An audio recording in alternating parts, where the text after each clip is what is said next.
نہیں. اللہ کہتے ہیں مجھے راضی کیا تو پھر ہے، نہیں کیا تو ایسی کی تیسی، جاؤ جو مردی کرو تم. سورہ فرقان کی جو آخری آیت ہے نا، وہ ذہن میں بٹھا لیں. قرآن کہتا ہے قُلْ مَا يَعْبَأُ بِكُمْ رَبِّي لَوْلَا دُعَاؤُكُمْ، اے نبی ان سے آپ کہہ دیجئے کہ رب تمہاری کیوں پرواہ کرے گا اگر تم اس کو نہیں پکارتے ہو، اس کی رضا کی فکر میں نہیں رہتے ہو تو اس کو پھر تمہاری کیا پرواہ ہے اس کو. یعنی تمہاری نظر میں اگر اللہ کے علاوہ باقی چیزوں کی ویلیو ہے تو پھر اللہ کی نظر میں بھی تمہارے علاوہ باقی چیزوں کی ویلیو ہے. اس آیت کا اصل مفہوم یہ ہے کہ اگر تم اللہ کو اپنی ڈکشنری سے نکالتے ہو نا، اس کو راضی کرنے کی تمہاری نظر میں وہ ویلیو کوئی ویلیو نہیں ہے، تو پھر اللہ کی نظر میں بھی تمہاری کوئی ویلیو ما یعبأ بکم ربی، کہ میرے رب کو پھر تمہاری بھی کوئی پرواہ نہیں ہے. پھر آپ بڑے بنیں گے انسانوں کی نظر میں، آپ نے جس کا علاج کیا وہ تھینک یو کرے گا، آپ کی عزت کرے گا، رسپیکٹ دے گا آپ کو، لیکن اللہ سے کوئی توقع نہ لگائیں آپ. تو اب میں اصل بات کی طرف آتا ہوں. جو تکبر ہے نا، تکبر، اس میں سب سے بڑی چیز کیا ہے؟ علم. پچھلی امتوں سے بھی ہمیں پتہ چلتا ہے، اور دنیا کا علم خاص طور پر. دنیا کا علم وہ کیا پیدا کرتا ہے آہستہ آہستہ انسان کے اندر؟ تکبر. لہذا اسلام ایجوکیشن کی یہ تعلیم کے خلاف نہیں ہے، لیکن جو علم حاصل کر رہا ہے نا، اس کو چاہیے کہ اپنی اوقات کو بار بار سمجھتا رہے. وہ اوقات کو افسوس کے ساتھ کہنا پڑتا ہے. ہمیں یاد ہے پہلے زمانے میں جب بھی کوئی اچھمبے کی بات ہوتی، کوئی انسان کسی نئی چیز پر مطلع ہوتا تو اللہ کی حمد و ثنا ہوتی تھی. اللہ کی حمد و ثنا ہوتی تھی کہ یار کیسی خدا کی کوئی نئی چیز سائنس نے دریافت کی ہوتی نا، تو لوگ کہتے یار اللہ کی قدرت ہے.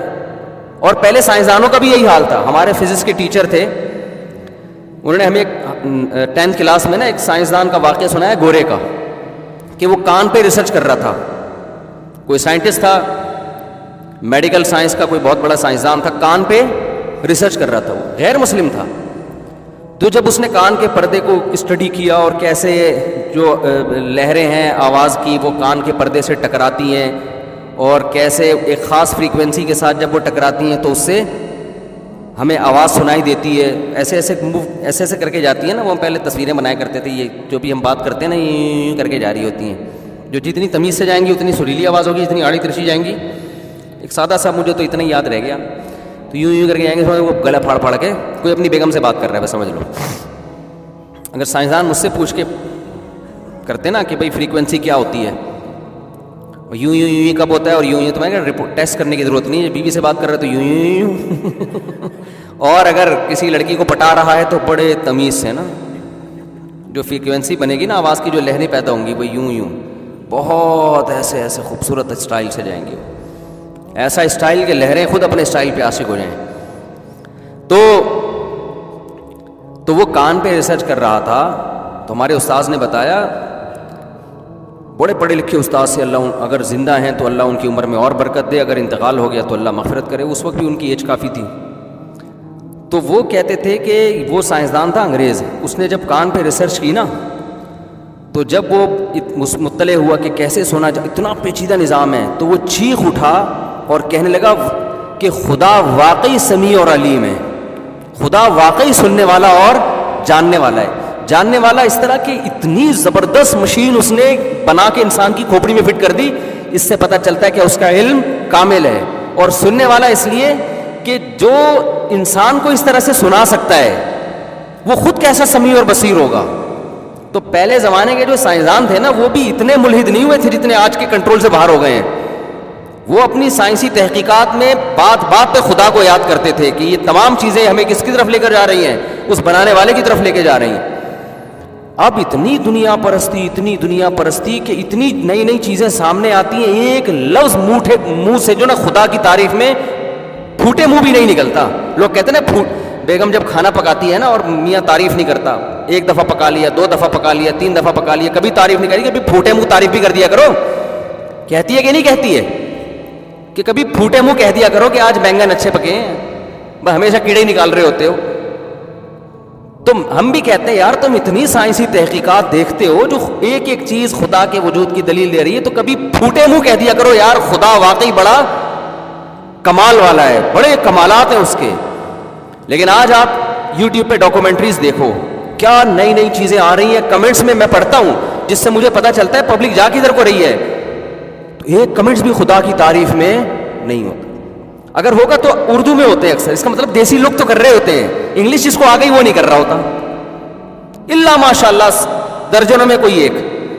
تو خدا کو غصہ نہیں آئے گا کہ ابے تم نے ابھی وہ ایک کل پھر کسی نے, میں نے یوٹیوب پہ دیکھا وہ کلپ تھا نا, مرغی لڑ رہی ہے کسی اپنے بچوں کی خاطر کسی بڑے جانور سے لڑ رہی ہے, تو اس پہ بھی بہت زیادہ لوگوں نے تعریفیں کی ہے ماں کی. یقیناً ماں کی تعریف بھی بنتی ہے کہ یار ماں واقعی کیا ہوتی ہے ماں. وہ پھوٹے منہ, خدا کی بھی ایک دفعہ تعریف کر دو. یہ ماں میں یہ جذبہ پیدا کس نے کیا بچوں کی حفاظت کے لیے؟ تو بول دو ایک دفعہ کہ واہ کہ کیسا اللہ بنانے والا ہے جس نے نسل کی حفاظت کے لیے ماں کے دل میں کیسے کیسے جذبے پیدا کیے ہیں. ایک دفعہ اس کی بھی تو تعریف کر دو. اس کو تو ایسا ڈکشنری سے نکالا ہے بھائی ہمارے لبرل لوگوں نے, پڑھے لکھے, یہ سب پڑھے لکھے انگلش میں جو کمنٹس کر رہا ہے کچھ تو پڑھا لکھا ہے نا. ابے بھائی پاکستان میں اگر کوئی انگلش میں کمنٹس کر رہا ہے تو اس کا مطلب پڑھا لکھا ہے وہ, کیونکہ یہاں جو پڑھے لکھے ہیں ان کو انگلش نہیں آتی.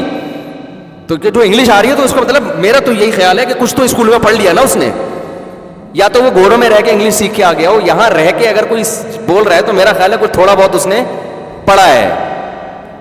ورنہ تو ہمارے ہاں, میں تو بار بار بتاتا ہوں, کراچی میں لوگوں سے پوچھتا ہوں کہ آپ کون سی کلاس میں نہیں پڑھتے, کیونکہ یہاں لوگ کلاسوں میں پڑھتے نہیں ہیں. تو وہ بتاتا ہے میں 9 کلاس میں پڑھتا ہوں. میں کہتا ہوں 9 کلاس میں نہیں پڑھتے یہ بولا کرو آپ. تو 9 کلاس کا لفظ اس لیے استعمال کرو تاکہ ہمیں پتہ چلے کہ آپ 9th میں ہیں. بس اتنا انٹروڈکشن کافی ہے. آگے پھر جھوٹ نہ بولو کہ پڑھتا ہوں میں. ہمیں پتہ ہے کراچی میں, پنجاب میں تو پھر بھی تھوڑا بہت ہے, تو کراچی میں آپ یہ بولا کرو میں 9 کلاس میں نہیں پڑھتا. جب آپ رشتہ لینے کے لیے جاؤ, لڑکی والے پوچھیں بیٹے آپ کی ایجوکیشن کیا ہے, آپ بولے میں نے ماسٹر نہیں کیا, یعنی ماسٹر کے پروسیس سے گزرا ہوں, سرٹیفکیٹ بھی ہے لیکن میں نے کیا بھی نہیں. سرٹیفکیٹ تو مل جاتا ہے, کوئی مسئلہ. ان کو بتایا کرو میں نے PhD نہیں کیا. تو لڑکی بھی بتا دیا کرے کہ میں بھی الحمدللہ بیچلر نہیں ہوں. اس طرح سچ کی بنیادوں پہ جو شادی ہوگی نا, ساری زندگی بہترین کامیاب. شروع سے ہی جھوٹ بول رہے ہوتے ہیں, کہہ رہے میں نے بیچلر کیا, وہ کہہ رہے میں نے ماسٹر کیا, میں نے جھوٹ کیوں بول رہا ہے, ہمیں نہیں پتا کہ تو نے کیا کیا وہاں جا کے. تو نے وہاں جا کے اس لڑکی کو پٹایا جس سے تیری سے شادی ہوئی ہے. اگر تو وہاں جا کے جو ہے نا ماسٹر کر رہا ہوتا نا تو اس کو پٹانے کا تیرے پاس ٹائم نہیں ہوتا. یہ بھی پٹی اس لیے ہے کہ اس کے پاس بھی پڑھنے کا ٹائم نہیں تھا, اس کو بھی کوئی چاہیے تھا انٹرٹینمنٹ کے لیے, تو وہ تو مل گیا, نہ یہ پڑھی نہ تو پڑھا, شادی ہو گئی دونوں کی. سرٹیفکیٹ تو مل جاتا ہے کراچی میں. تو اگر پڑھا ہوتا تو یہ سیٹنگ ہوتی ہے ان کی وہاں پہ, وہ پڑھنے میں دل لگا رہے ہوتے ہیں نا. تو اس لیے کراچی میں یہ نہیں بولا کرے میرے سامنے ہے میں فلانی کلاس میں پڑھتا ہوں. ہمیں پتہ, ہم نے بھی کراچی میں ٹائم گزارا ہے بھائی. کھڑکیوں سے نکل کے بھاگتے تھے اسکولوں سے. اسکولوں میں کھڑکیاں ہی نہیں ہوتی تھیں بہت دفعہ, تو اگر ہوئی ہے کھولا کلاس کے دوران ایک کھڑکی سے نکلے, چائے وائے پینے جا رہے ہیں, پھر آ رہے ہیں. چھوڑیں بھی, اس پہ بہت لمبی بات ہو جائے گی. تو اللہ تعالیٰ کیا فرماتے ہیں, فرحوا بما عندهم من العلم, کیونکہ اللہ کی ان کی نظر میں کوئی ویلیو نہیں تھی. پیغمبر کہہ رہے ہیں یہ حلال ہے, یہ حرام ہے, یہ جائز ہے, یہ ناجائز ہے. مولویوں کے چکر میں لوگ کہتے ہیں پڑھنے کی ضرورت نہیں ہے, ہمارے پاس نالج. تو خوب سمجھ لو, یہ نالج اگر تمہیں خدا کے قریب نہیں کر رہی تو یہ نالج تمہیں تباہ اور برباد کرے گی. ہمیں قرآن سے پتہ چلتا ہے اللہ نے اس کائنات کی ہر ذرے کا تذکرہ کر کے نا اپنی تعریفیں کی ہیں ہمارے سامنے. اللہ ہمارا ذہن یہ بنا رہا ہے جو اس کائنات میں واقع ہو, بھائی ہمارا رب سبحان اللہ و بحمدہ. حدیث میں آتا ہے 2 کلمات اللہ کو سب سے زیادہ محبوب ہیں, ایک سبحان اللہ اور ایک الحمدللہ. بخاری کی حدیث ہے نا, کلمتانی خفیفتانی علی اللسان ثقیلتانی فی المیزان حبیبتانی الی الرحمن. 2 کلمے زبان پر بہت ہلکے, ترازو میں بہت وزنی, اللہ کو بہت زیادہ محبوب. سبحان اللہ و بحمدہ سبحان اللہ العظیم. تو سبحان اللہ کا مطلب ہوتا ہے اللہ ہر عیب سے پاک ہے, اور الحمدللہ کا مطلب تمام تعریفوں کا مستحق بھی وہی اللہ ہے. یعنی پہلے اللہ کو ہر عیب سے پاک کر کے تعریف کی کہ کوئی عیب کی چیز اس میں نہیں. بعض لوگ قابل تعریف ہوتے ہیں لیکن ان میں عیب بھی ہوتے ہیں, اور بعض ایسے ہوتے ہیں جن میں عیب نہیں ہوتے لیکن خوبیاں بھی نہیں ہوتی. تو سبحان اللہ کا مطلب کوئی عیب بھی نہیں ہے اس میں, اور الحمدللہ کا مطلب ہر وہ چیز جس کی وجہ سے کسی کی تعریف کی جاتی ہے وہ تمام چیزیں اللہ تعالیٰ میں کامل طور پہ موجود ہیں. تو قرآن جتنی اس کائنات کی چیزیں ہیں نا ان کو غور کر کے اللہ اپنی حمد و ثنا کرتا ہے ہمارے سامنے. الحمدللہ الذی خلق السماوات والارض وجعل الظلمات والنور. تمام تعریفیں اس اللہ کے لیے ہیں جس نے آسمانوں اور زمینوں کو پیدا کیا اور اندھیروں اور روشنیوں کو پیدا کیا. اس نے تمام تعریفیں اس اللہ کے لیے جس نے آسمانوں اور زمینوں کو پیدا کیا. ان فی خلق السماوات والارض واختلاف اللیل والنہار. زمین اور آسمان کی پیدائش میں اور دن اور رات کے عدلنے بدلنے میں لآیات لأولی الالباب. عقل مندوں کے لیے بڑی بڑی نشانیاں ہیں. الذین یذکرون اللہ قیاما وقعودا. جو صبح و شام اللہ کی حمد و ثنا کرتے ہیں, کائنات کو دیکھتے رہتے ہیں اور صبح و شام ان کی زبان سے سبحان اللہ اور الحمدللہ کا لفظ نکلتا رہتا ہے. تو جس مادی چیز کو بھی دیکھتے ہیں, اللہ کہتے ہیں یہ کیا کرتے ہیں ایمان والے. لبرل لوگ تو کہتے ہیں واہ بھائی ویل ڈن, زبردست ریسرچ ہے یار. ایک نئی ریسرچ مارکیٹ میں آئی ہے کہ کان میں ایسے سنائی, ہمیں جو سنائی دیتا ہے نا ایسے سنائی دیتا ہے. وہ کہیں گے یار ویل ڈن یار, یہ تو جاپان کے یا امریکہ کے سائنسدانوں نے بڑی زبردست رپورٹ پیش کی ہے. ابے رپورٹ پیش کر کے بتا دیا ہے کہ بنانے والا کیسا کامل ہے. تو ایک دفعہ جب جاپان کے سائنسدانوں کی تعریف کر رہے ہو تو اس خدا کی بھی تو کر دو نا تعریف. کمنٹس میں دیکھ رہا ہوتا ہوں لوگوں کے منہ سے خدا کی تعریف نہیں نکلتی. اور اللہ کا غضب آئے گا کہ نہیں آئے گا؟ تبھی قرآن کہتا ہے نا, سورہ فرقان کی آخری آیت یاد کر لیں, قُلْ مَا يَعْبَأُ بِكُمْ رَبِّي. تمہارے رب کو تمہاری کوئی پرواہ نہیں ہے. اگر تمہیں رب کی پرواہ نہیں ہے, تم دنیا کی نظر میں بڑے ہو, اللہ کی نظر میں 2 ٹکے کی تمہاری ویلیو نہیں ہے. یہی بات تو پیغمبر سمجھانے کے لیے آئے تھے. پیغمبر تو وہی بات سمجھائیں گے نا جو اللہ خوش ہوگا جس پہ, کیونکہ وہ کس کے سفیر بن کے آتے ہیں بھائی؟ اللہ کے بن کے آتے ہیں. سائنسدان اللہ کے سفیر تھوڑی ہیں. سائنسدان اللہ کے سفیر نہیں ہیں. پیغمبر کس کے سفیر ہیں؟ اللہ کے سفیر ہیں. لہذا وہ بات بتائیں گے جس سے اللہ خوش ہوگا. تو جب بھی ایسی ڈاکومنٹریاں دیکھا کریں نا, دیکھو کھانا ہمارے سامنے آتا ہے, کھانا جب ہمارے سامنے آتا ہے ڈاکٹر بھی ایک کھائے گا. جو لبرل, میں مسلمان ڈاکٹروں کی, یہ جو دین کو مانتے ہیں ان کی بات نہیں کر رہا. لبرل جو ڈاکٹر ہوگا, جو لبرل سے نام نہاد لبرل, وہ جب کھانا سامنے آئے گا تو وہ ریسرچ کرے گا, دیکھے گا بھائی شوگر ٹھیک ہے, شوگر کنٹرول میں. اب میں یہ تھوڑا سا روٹی ہے نا, تو روٹی میں شوگر ہوتی ہے تو میں کھا سکتا ہوں. وہ ریسرچ کرے گا. اس کے بعد وہ دیکھے گا کہ یار یہ میرا پرہیز تو نہیں چل رہا, میرا اتنا فیٹ ہے اور اتنا کولیسٹرول لیول ہے, تو اس حساب سے یہ روٹی میں افورڈ کر سکتا ہوں یا نہیں کر سکتا. تو اگر وزن زیادہ ہے تو وہ آپ کو بھی مشورہ دے گا, خود بھی دے گا, یہ سیلڈ کھا لو, روٹی چھوڑ دو مفتی صاحب کی مرغیوں کے لیے. ٹھیک ہے نا.